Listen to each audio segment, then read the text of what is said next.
Юноармейцы Чувашии участвуют в проекте «С чего начинается Родина». Он проводится по инициативе Общероссийской общественной организации по охране и защите природных ресурсов Российское экологическое общество при поддержке Фонда президентских грантов. Чебоксары стали одним из 6 городов страны, где реализуется проект. Цель проекта «С чего начинается Родина» – сформировать у школьников ответственное отношение к окружающей среде, расширить знания о природе родного края, экологических проблемах региона и способах их решения. Активное участие в проекте принимают юноармейцы школы номер 19 города Чебоксары. В рамках этого проекта мы участвуем в научно-практической конференции «С чего начинается Родина». Мы защищаем деревья, растения, окружающую среду, которые находятся под угрозой исчезновения.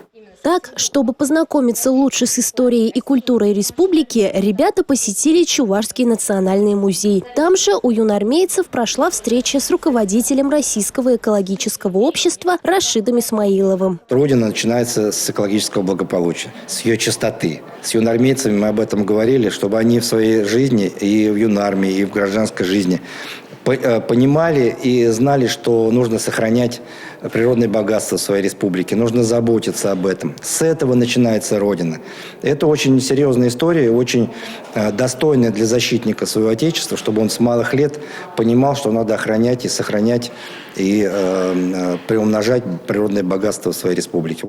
Встал поутру, умылся, привел себя в порядок и сразу же приведи в порядок свою планету, писал Антуан де Сент-Экзюпери еще 80 лет назад. Его слова актуальны и по сей день. Так, проект «С чего начинается Родина» поможет сформировать эколого-правовую культуру школьников, участников всероссийского движения юнармии. Милена Алексеева, Анастасия Сидорова, Николай Скворцов, Национальное телевидение Чувашии.